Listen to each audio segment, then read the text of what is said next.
Wakil Ketua DPRD Kota Sukabumi, Ferry Sri Asrina, memastikan program pemberdayaan rukun warga tetap berlanjut.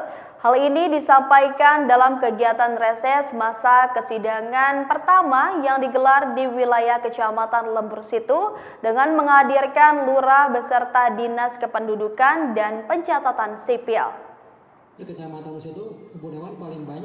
Dalam kegiatan reses kali ini, Ferry Sri Asrina menyerap langsung aspirasi warga. Salah satu permintaan utama adalah agar program P2RW terus dilanjutkan pada perubahan anggaran tahun ini maupun tahun berikutnya. Untuk menjawab keluhan warga tentang jarak pelayanan administrasi kependudukan, Ferry berinisiatif berkolaborasi dengan Dukcapil melalui layanan jemput bola. Pada kegiatan ini, Disdukcapil Kota Sukabumi juga membuka pelayanan di lokasi, sehingga warga dapat langsung mengurus dokumen setelah mengikuti reses. Ia juga menyampaikan sejumlah usulan warga yang belum terrealisasi, seperti perbaikan jalan lingkungan dan bendungan. Saat ini sudah masuk pembahasan dan dikoordinasikan dengan dinas terkait.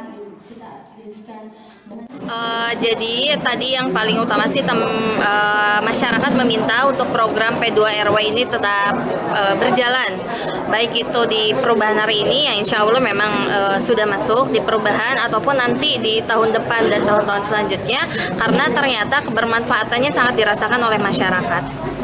Tadi sebetulnya banyaknya sih, karena hari ini kebetulan saya reses menggandeng dari Disdukcapil. Jadi tadi kebanyakan warga-warga itu mengeluhkan hal-hal yang memang terjadi seputar kependudukan. Rencananya ke depan kita akan kolaborasi dengan kelurahan juga dengan Disdukcapil, karena memang jarak dari sini, dari Lembur Situ itu ke Disdukcapil lumayan jauh, sehingga itu sebetulnya yang jadi faktor utama masyarakat mengeluhkan terkait pelayanan di Disdukcapilnya, yaitu terkait. Kegiatan reses menjadi momen penting bagi warga untuk menyampaikan aspirasi secara langsung. DPRD Kota Sukabumi pun berkomitmen untuk mengawal setiap masukan agar kebijakan yang dilahirkan selaras dengan kebutuhan masyarakat. Dari Kota Sukabumi, Sofwan Julfikar, Tim Liputan MGS TV melaporkan.